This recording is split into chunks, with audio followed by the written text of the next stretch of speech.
Jadi Bung Iqbal dijulukin si macan si itu. macan. Ya? Betul. The Tiger. The Tiger. Walaupun Bahasa Inggrisnya beberapa Tiger tuh ya. Oh ya, beberapa ada, orang yang ada beberapa bahasa, kalau bahasa Inggris, bahasa Belanda ya. Iya. Bahasa Betul. Portugis, Spanyol ya. Iya. Oh, Michael Mars ini seorang penulis kolumnis bebas, independen, sangat terkenal. Iya, iya. Dan banyak pengagumnya. Dia menulis di beberapa media ya. Ya, itu tahun berapa Bung Kahar, kalau boleh bisa saya tahu? Ini ditulis pada tahun 2013. Tanggal 14 Mei. 14 Mei Iya. 2013. Betul. Ya, Michael Mars ini Bung Kahar, dia penulis kolumnis, jurnalis yang sangat terkenal. Dan tulisannya tajam. Nah, ini salah satunya tadi, apa judulnya? Pejuang yang menjadikan Serikat Buruh Perkasa. Pejuang.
Jangan lupa like, share, komen, subscribe, dan bunyikan tombol loncengnya.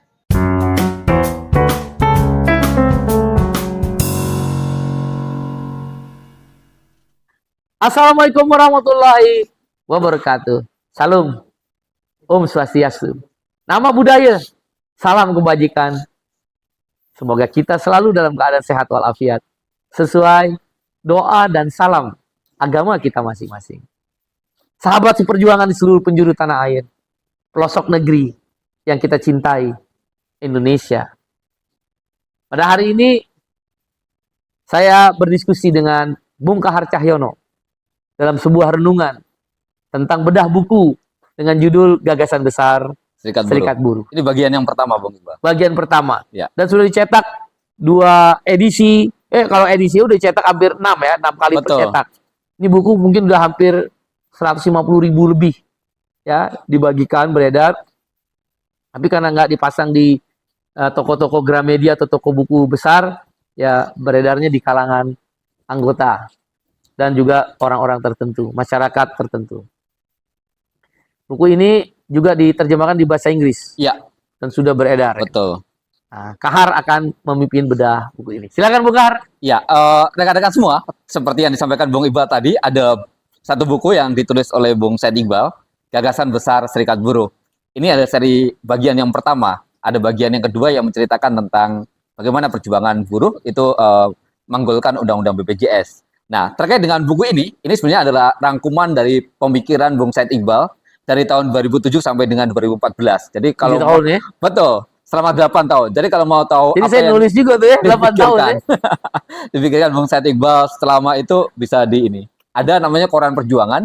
Waktu itu juga fotonya masih muda tuh. Coba tunjukin kayak gitu. Wah, muda. Foto masih ganteng. Ini masih sekarang juga ganteng, cuma ketuaan. Nah, ada satu bab di buku ini, tepatnya di halaman 203, di bab 21 ini judulnya adalah Pejuang yang Menjadikan Serikat Buruh Perkasa. Nah, ini ditulis oleh Michael Mars di koran The Volksblad Belanda. Ini koran besar yang ada di Belanda begitu. Dan di Eropa? Di Eropa ya, tidak hanya di Belanda ya, beredarnya ya. Betul. Dan kalimat pertama di buku ini atau di tulisan yang dibuat oleh Michael Mars ini. Apa tadi judulnya, Bung Kahar? Pejuang yang Menjadikan Serikat Buruh Perkasa. Oke. Ya. Di kalimat pertamanya ditulis begini. Lupakan buruh Indonesia yang selalu menunduk. Ini pendapat Said Iqbal. Si macan, perjuangkan hakmu meski harus berkorban untuk itu. Jadi Bung Iqbal Jadi, dijulukin si macan si itu. macan. Betul. The Di Tiger. The Tiger. Walaupun Bahasa Inggris beberapa Tiger tuh ya. Oh ya, beberapa Itu ada, orang yang ada nggak- beberapa bahasa, kalau nggak salah, bahasa Inggris, bahasa Belanda ya, Iya, bahasa betul. Portugis, Spanyol ya. Iya. Oh, Michael Mars ini seorang penulis kolumnis bebas, independen, Mhm. sangat terkenal Iya, iya. dan banyak pengagumnya. Dia menulis di beberapa media ya. Iya, Itu iya. tahun berapa Bung Kahar, kalau boleh bisa saya tahu? Ini ditulis tahun berapa? ditulis pada tahun 2013, Tanggal 14 Mei. 14 Mei Iya, 2013. betul. Ya, Michael Mars ini Bung Kahar, dia penulis kolumnis, jurnalis yang sangat terkenal dan tulisannya tajam. Nah, ini salah satunya tadi, apa judulnya? Pejuang yang menjadikan serikat buruh perkasa. Pejuang yang bisa menjadi serikat buruh jadi perkasa. Dan julukan yang diberikan beliau kepada saya si Si macan, macan. The Tiger. Iya. Dia menulis, itu pembacanya rata-rata bisa 50 juta orang. Hmm. Ini saya mendapat informasi dari FNV Mondial. Iya, iya, iya. Ini sebenarnya tulisan dibuat oleh Michael Mars atas permintaan FNV Mondial dan Industri All, serikat buruh metal terbesar sedunia. FNV Mondial sebuah yayasan serikat buruh FNV yang besar sekali di Belanda, sangat bergengsi. Iya. Ini. Itu waktu pemberian penghargaan. Ya, mungkin bisa dibacakan dulu. Ini Michael sangat terkenal sekali. Pembacanya 50 juta Betul. orang, The Iya. Postran. Saya juga diwawancarai oleh The Telegraph. Iya. The Tahun Telegraph. 2013 The Telegraph itu juga di Belanda, Bung ya. Di terbitnya Belanda, ya. di Belanda Dan itu. tulisan yang serupa Rotterdam. itu juga muncul di majalah Financial Times Inggris. ini, Inggris. Bung. Jadi Bung Iqbal Oh, di ini mana ternyata aja? Di mana aja itu? di Saya baru ingat lagi. majalah Financial Times. Time. Oh, Inggris, itu di Inggris.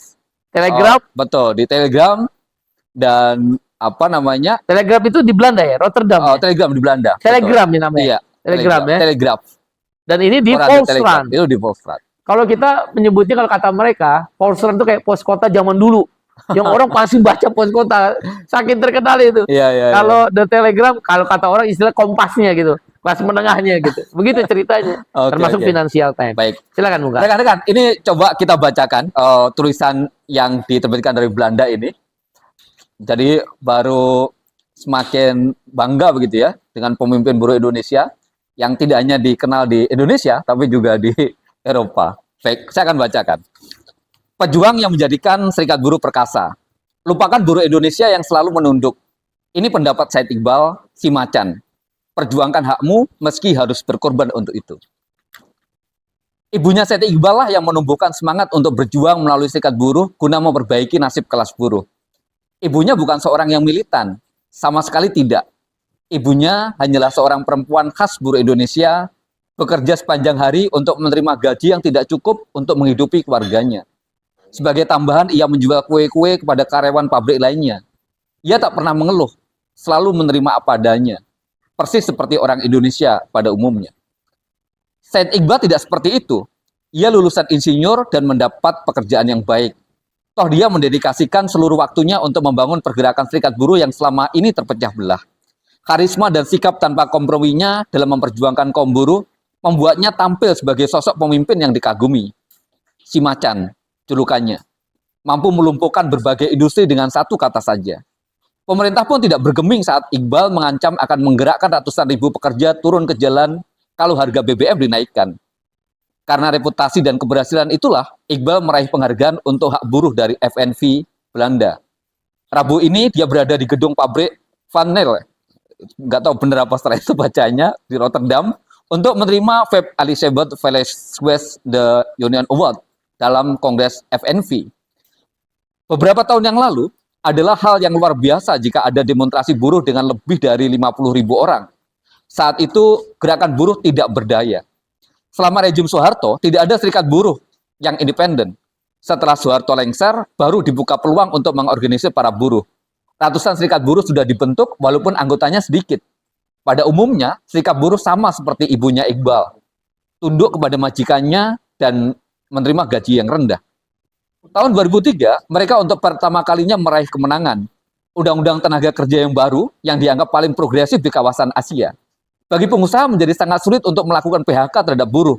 harus membayar pesangon terlepas dari alasan apapun. Pengusaha memprotes.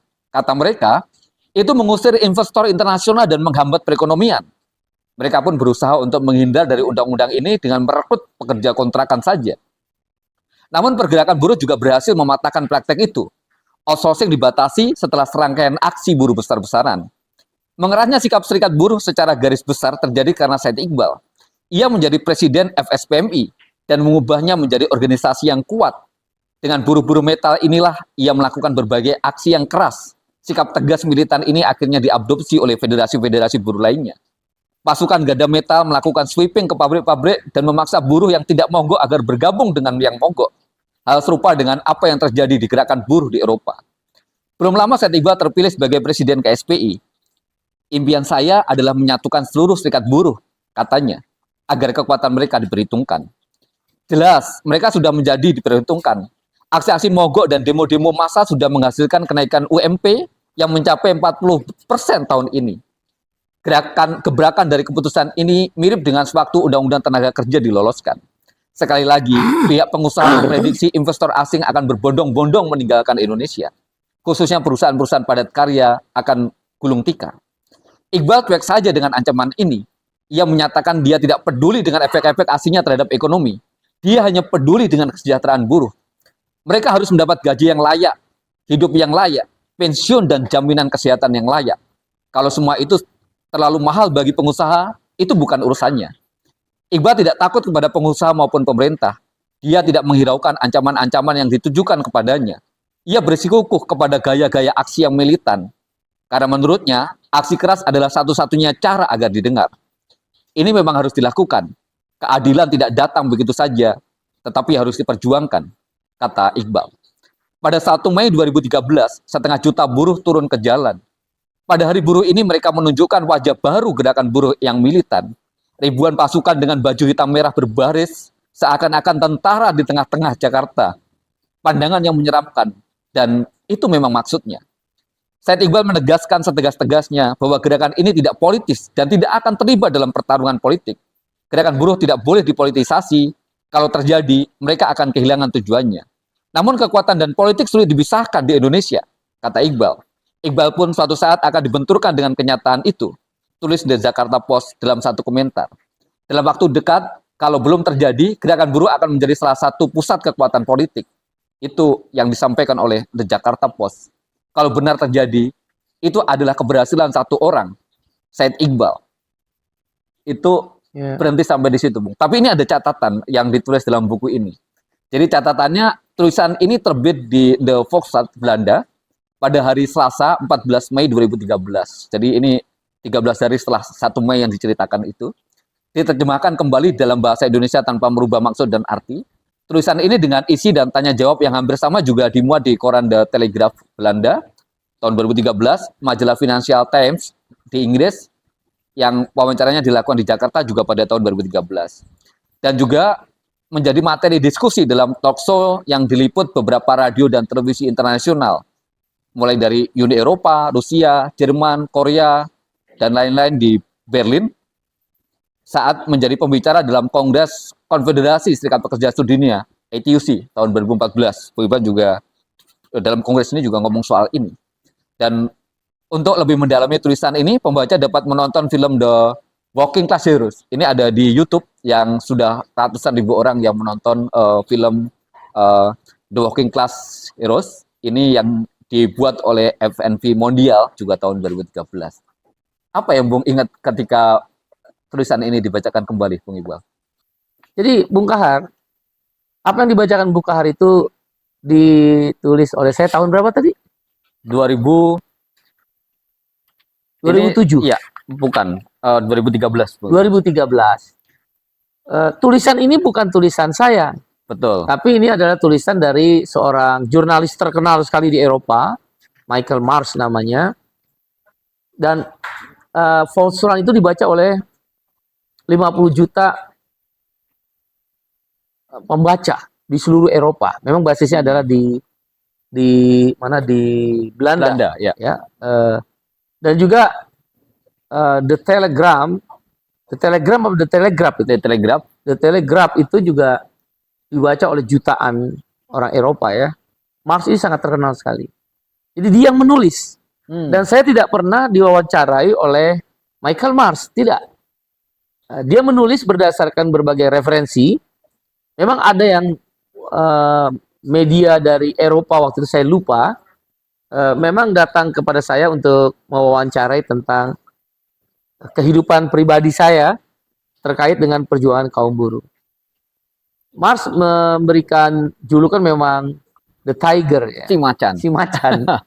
Si macan itu karena dalam tulisan dia, sekali lagi bukan tulisan saya, bukan wawancara Marx kepada saya. Dia menulis, kalau saya nggak salah kutip itu, buruh yang berseragam merah hitam bagaikan pasukan yang berbaris rapi memenuhi kota Jakarta. Memberikan pesan yang begitu kuat, tanda petik menakutkan, dan itulah yang diharapkan Said Iqbal.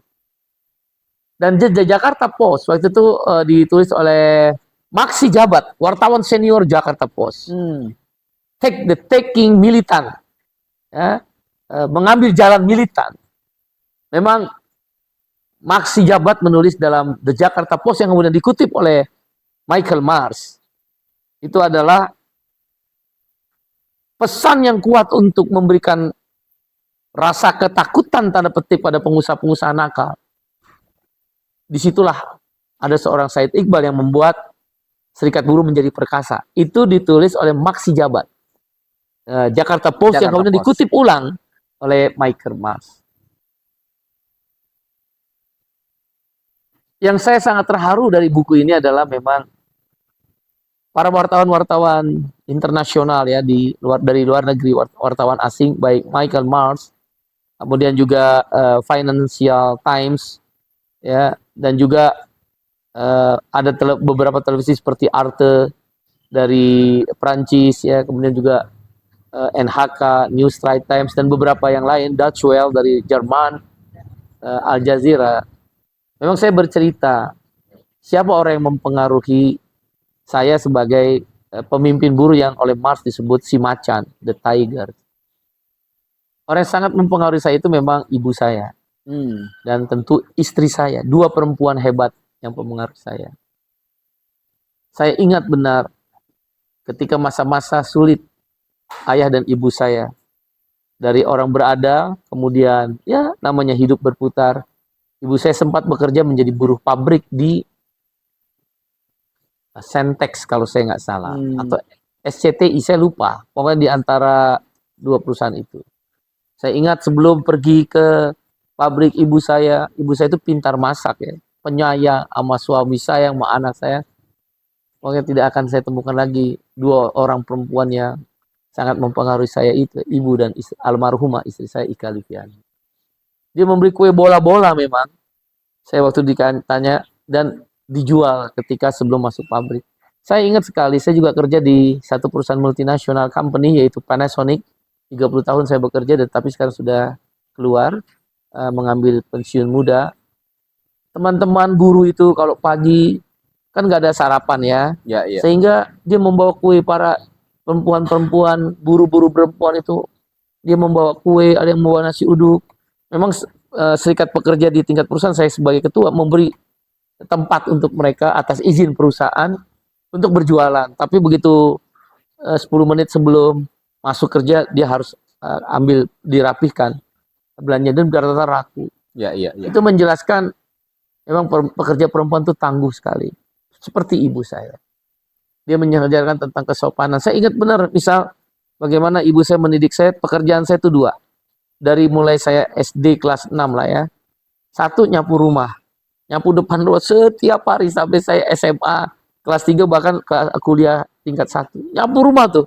Nyapu rumah kontrakan ya. Kemudian waktu punya rumah sendiri juga saya nyapu rumah. Halaman rumah, bukan dalam rumah. Cuci piring. Dan kalau udah kan ibu saya berjualan warung juga. Awal-awal itu saya selalu membeli limun.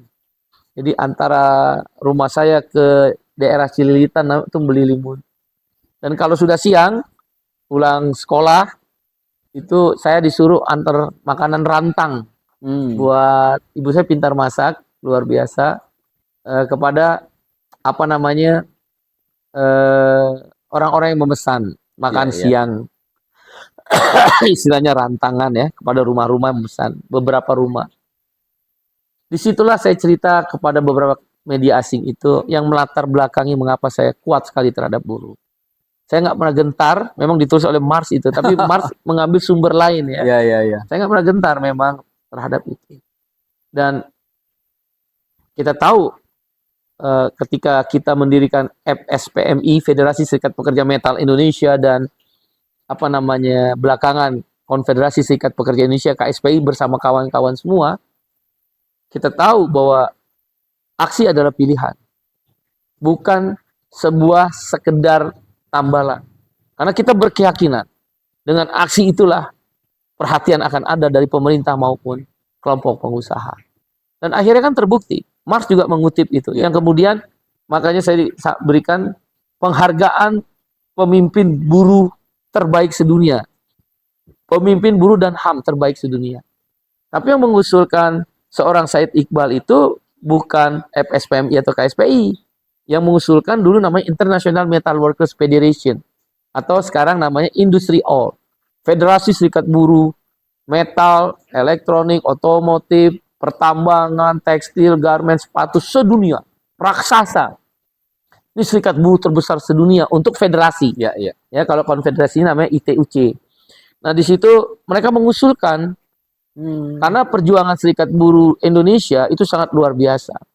Khususnya perjuangan jaminan sosial. Hari ini kalau ada rakyat Indonesia termasuk kaum buruh, adanya BPJS kesehatan dan BPJS ketenagakerjaan untuk pensiun yang wajib bagi buruh dan untuk rakyat adalah kesehatan, itulah hasil perjuangan daripada buruh ya yang kita lakukan dengan konsep lobby aksi.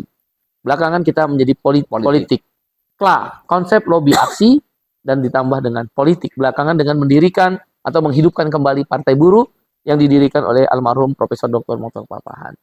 Buku itu juga menulis bahwa dengan dasar itulah perjuangan upah naik tinggi sekali ya, bahkan tahun 2012 2014 30%. Mars mengambil rata-rata 40%. Iya. Mars bilang tidak pernah ada sejarah Eropa kenaikan upah sampai 40%. Hanya di Indonesia yang dia pahami di seluruh dunia. Kenaikan upah yang begitu kuat kata Mars sampai 40% rata-rata. Kemudian juga perjuangan jaminan sosial khususnya BPJS kesehatan dan BPJS ketenagakerjaan. Dulu yang dapat pensiun itu cuma pegawai negeri dan beberapa BUMN. Perusahaan swasta dikit sekali. Ya, ya. Banyak hanya 2% yang dapat punya jaminan pensiun. Perusahaan swasta 98% tidak punya uang pensiun. Hanya PNS, TNI, Polri, dan swasta BUMN. Kata Mars kita bisa merubah itu. Seluruh buruh sekarang punya jaminan pensiun.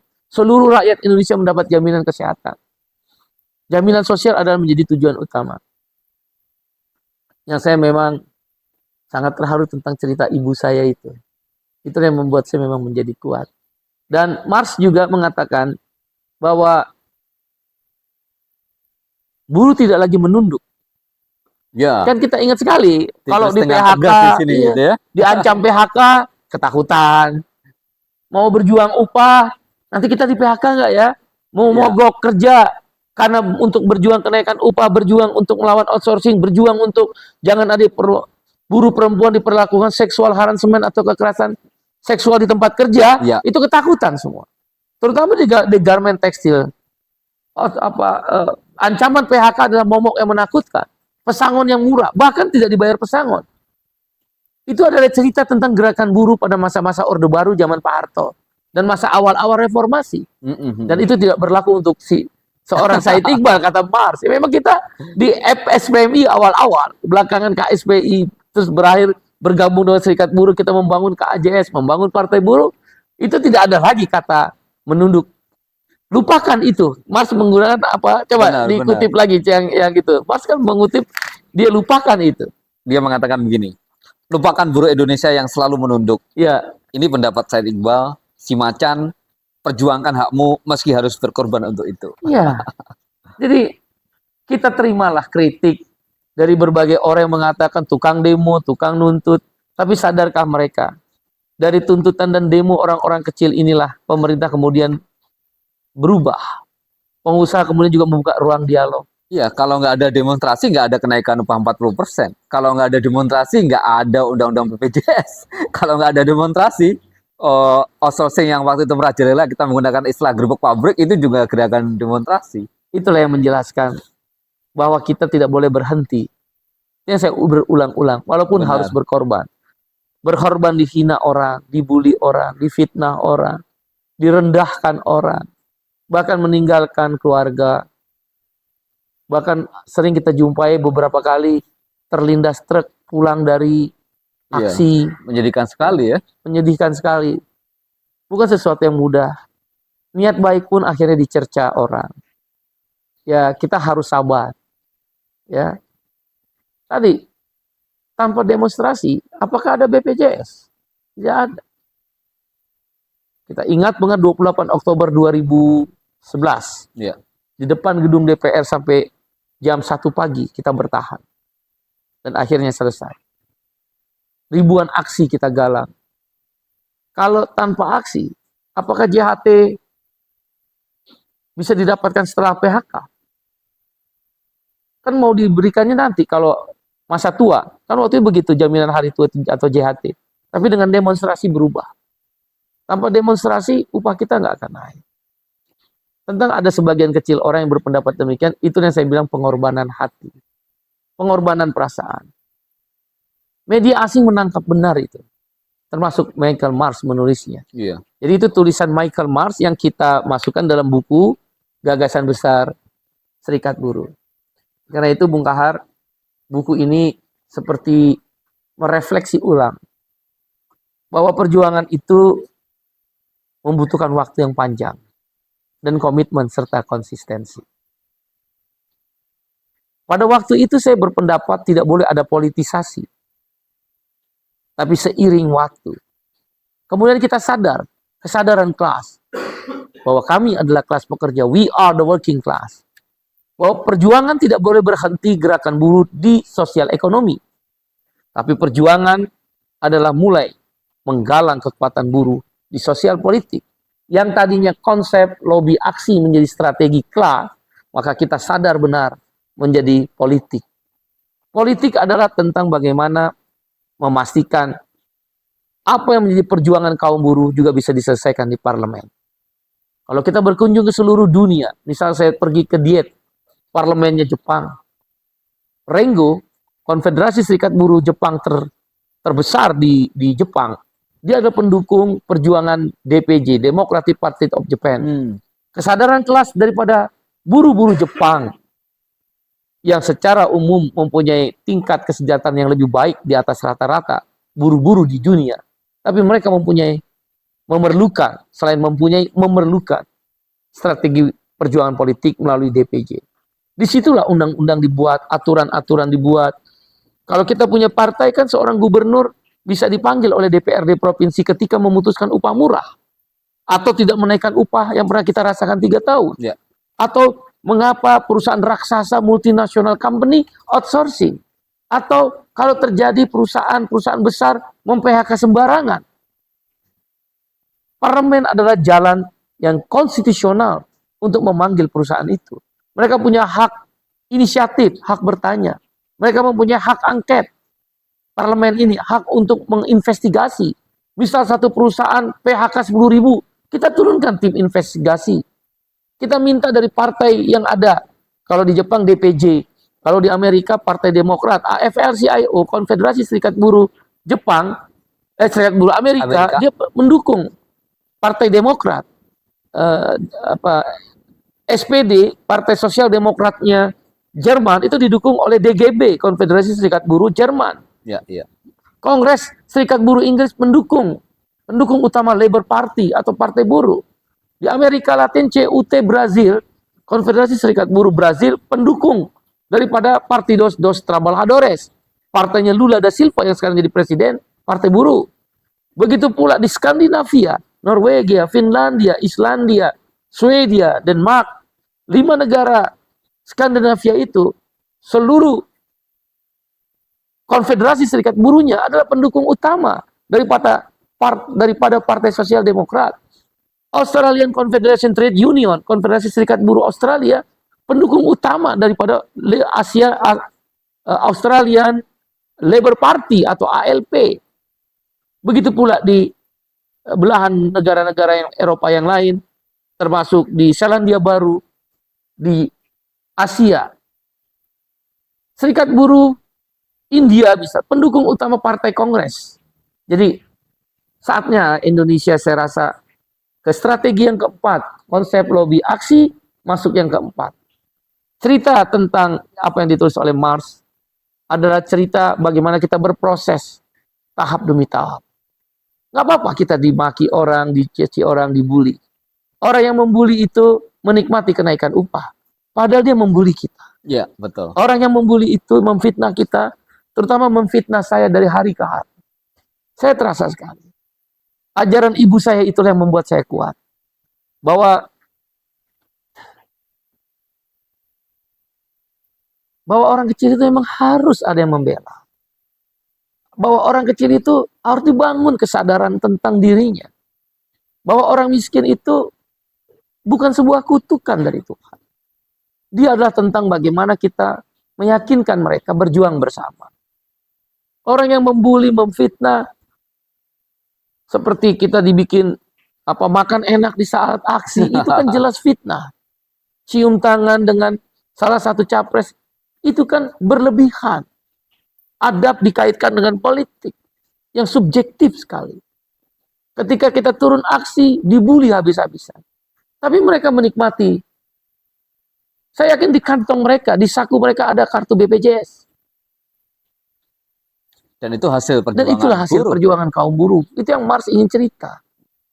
Di kantong mereka pasti, di dompet-dompet mereka, ketika tanggal 25 sampai tanggal 5 bulan berikutnya kenaikan gaji. Mereka juga merasakan tunjangan perumahan. Mereka juga merasakan ketika diangkat jadi karyawan tetap. Mereka merasakan yang membuli, memfitnah, mengadu domba, terutama kepada saya, sebagai pimpinan serikat buruh dan juga pimpinan partai buruh, bersama kawan-kawan yang lain. Mereka lupa. Mereka datang ke siapa ketika di PHK untuk mendapatkan pesangon. Karena itu sahabat perjuangan seluruh Indonesia. Buku tentang si macan yang ditulis oleh Michael Marx adalah buku tentang sisi kehidupan seorang aktivis buruh. Sisi lain dari kehidupan seorang aktivis buruh. Mereka juga punya anak. Mereka punya keluarga. Para aktivis-aktivis buruh, termasuk partai buruh sekarang. Mereka datang ke medan laga perjuangan. Meninggalkan istri dan anak. Terkadang istri tidak mengabarkan kepada saya ketika misal Soraya, anak saya, sekarang menjadi dokter, almarhumah istri saya. Dia terjatuh di lantai, kepalanya berdarah. Makanya dia sama saya, kan di sini jahitannya, nggak mau kalah sama bapaknya. Istri saya tidak mengabarkan saya sedang di Bandung, sedang memimpin demonstrasi karena ada PHK besar-besaran. Baru ketika saya pulang, dia bercerita. Sisi kehidupan itulah yang seharusnya juga diceritakan. Bahwa ada sesuatu yang bagi kaum buruh tidak mudah menjadi pemimpin buruh dan pemimpin partai buruh. Tapi saya percaya, sahabat perjuangan di seluruh pelosok tanah air, cerita tentang si macan hanya sebuah cukilan kecil dari sisi kehidupan para pemimpin buruh, pemimpin serikat petani, dan pemimpin gerakan-gerakan lainnya. Dan kita berhimpun di partai buruh untuk memastikan bahwa itu harus dirubah. Jaminan sosial, pro subsidi, anti impor, upah layak, job security, kepastian kerja, income security, kepastian pendapatan, social security, jaminan sosial, dan menghapus sistem kerja outsourcing, memanusiakan manusia, karyawan kontrak tidak terus-menerus, harus ada periode. Buruh perempuan harus dilindungi, petani harus dikasih tanah, nelayan harus dikasih perahu. Negara hadir, bukan sekedar basa-basi. Sampai jumpa saudara. Wassalamualaikum warahmatullahi wabarakatuh. Shalom. Om. Santi, Santi, Santi Om. Sampai jumpa sahabat seperjuangan. Terima kasih. Bung Kar. Ya warna oranye partai buruh. Warna oranye partai buruh. Partainya kelas pekerja, partainya kelas pekerja, Partai Buruh nomor 6.